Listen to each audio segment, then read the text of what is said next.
Saludos, en esta clase les hablaré de compuestos moleculares. Cómo, dado una fórmula, puede escribir el nombre del compuesto en palabras o al revés, como dado el nombre del compuesto, puedes entonces escribir las fórmulas. Les recuerdo que en el caso de los compuestos moleculares, están formados de elementos no metales o metaloides y que en ese caso los átomos en el compuesto molecular comparten sus electrones. Esto lo que significa es que un núcleo va a atraer los electrones del vecino y luego este núcleo atrae los electrones del vecino hasta que átomo y átomo se unen y comparten, esta sería la región donde comparten los electrones. Es por esto que en el caso de las moléculas, cuando tú ves una fórmula, tú tienes las cantidades exactas de cada uno de los átomos.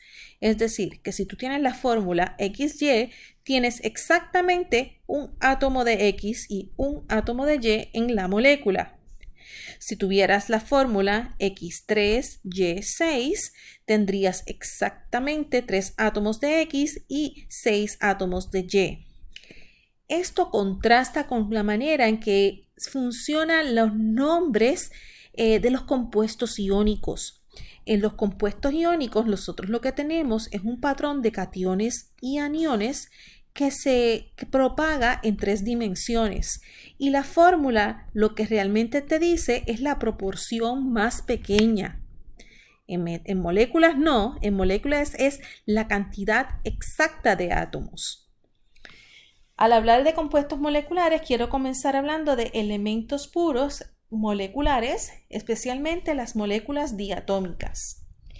En esta tabla periódica tienen dibujado, pintado de color anaranjado, los elementos que existen en la naturaleza como moléculas diatómicas. Tienes H2, hidrógeno 2, nitrógeno 2, oxígeno 2, flúor 2, todos estos que están aquí, que son fáciles de verlo con una tabla periódica porque hacen el número 7, empezando con nitrógeno. Cuando se habla de, por ejemplo, en una reacción, nitrógeno hizo tal y tal. Mira, cuando te hablan de nitrógeno de esa manera, realmente a quién se refieren es a N2. Cuando te hablan del gas de cloro, te están hablando de Cl2. No te tienen que decir Cl2, se asume que si te están hablando de la sustancia pura de ese elemento, está en forma diatómica. Les recuerdo que en el caso de hidrógeno está acá, lo ponen en la tabla periódica cerca de los elementos metales, eso tiene que ver, está relacionado con el acomodo de electrones, pero a la hora de reactividad, hidrógeno se comporta más como un elemento no metal. Para otros compuestos, al escribir el nombre de un compuesto en español, vas a leerlo de atrás hacia adelante. Es decir, aquí esto se leería cloruro de hidrógeno, carburo de silicio. Cuando estamos hablando en el idioma inglés, se lee de izquierda hacia derecha. Hydrogen chloride, silicon carbide. Bien. Para los compuestos moleculares con mucha frecuencia, 2 elementos pueden hacer varios compuestos completamente diferentes. Aquí les pongo el caso de, por ejemplo, nitrógeno y oxígeno, que puede hacer muchos compuestos. Aquí nada más pongo 2, NO2 y el compuesto N2O. Si solamente fuéramos a usar el estilo de nombre de leerlo de atrás hacia adelante, ambos se leerían igual. Óxido de nitrógeno, pero estábamos hablando de compuestos completamente diferentes.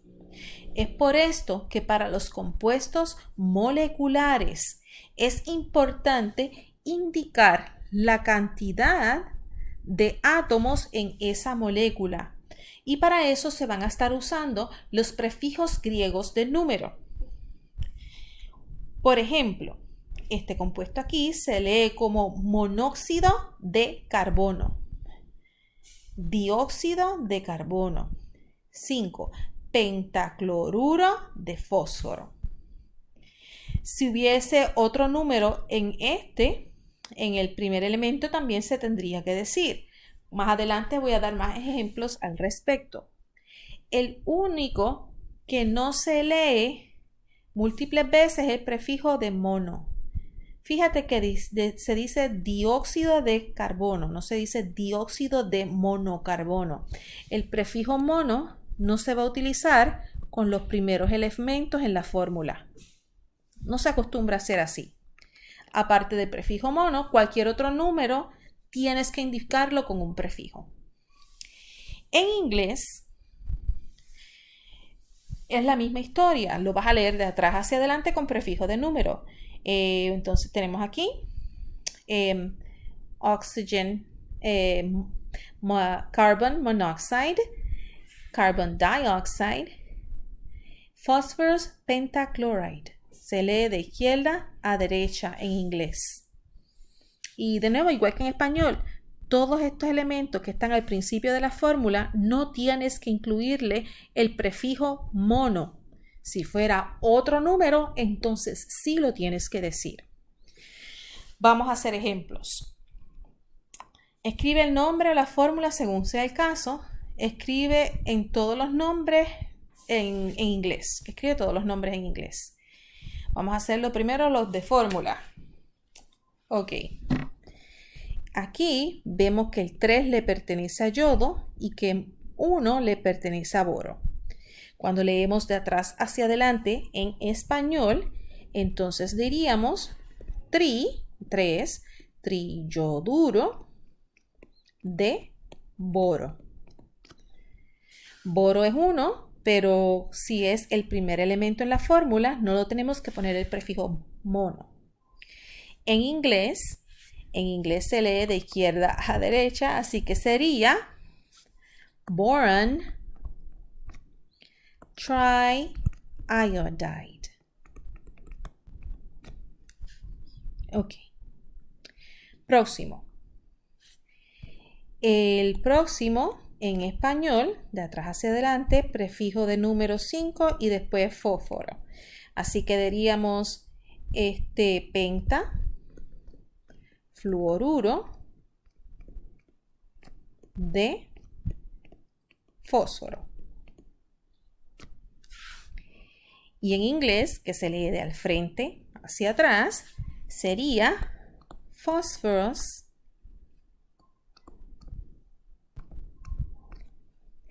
pentafluoride.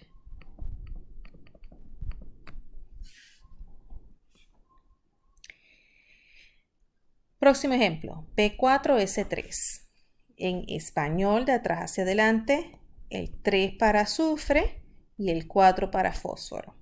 Ok, sería trisulfuro de tetra fósforo. Y en inglés, de derecha a izquierda, sería tetra, 4, ¿verdad? Tetrafósforos,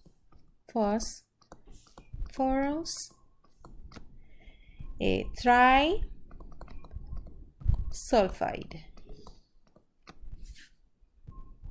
Bien, quiero hacer hincapié, esto es importante, que en español el sufijo uro va en la primera palabra y se lee de atrás hacia adelante, y que en inglés el sufijo ide tiene que entonces ir en la segunda palabra. Vamos a seguir entonces con los ejemplos. Aquí quiero escribir la fórmula. Vamos a escribir la fórmula. En este caso, pent es de 5 óxido. Así que tenemos un O y un 5. Y aquí el D es 2 y nitrógeno. Así que sería N2. Pero en español se lee al revés. Así que a la hora de escribir la fórmula sería N2O5. ¿Okay? Pentóxido de dinitrógeno. Si fuéramos a escribirlo en inglés y leyéndolo de izquierda a derecha, sería dinitrogen penta pentoxide. Ok. Próximo. Trifluoruro de bromo. Okay. Flúor es F. Y tiene tri, así que sería F3. Y este es bromo. Y como en inglés, en español me lo ponen al revés, pues ahora a la hora de escribirlo sería BrF3. Y BrF3 entonces sería bromine,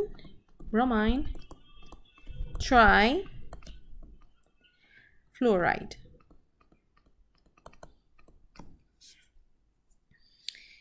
Y por último, tetrafluoruro. Tetra es 4, fluoruro es flúor, así que esto sería un F4 en esta parte. Y difósforo, P y un 2. Así que se escribe P y el 2 y después el F y el 4. A ver, tetrafluoruro de difósforo. Muy bien.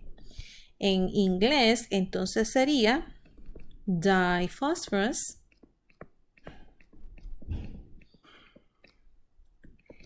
tetrafluoride. Diphosphorus tetrafluoride. Okay.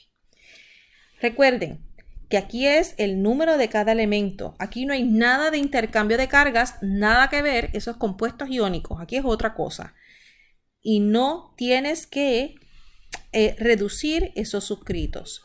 Y estas serían entonces las fórmulas. Para finalizar, debo comentar que existen algunas moléculas que se conocen por sus nombres comunes y no se utilizan las reglas antes mencionadas.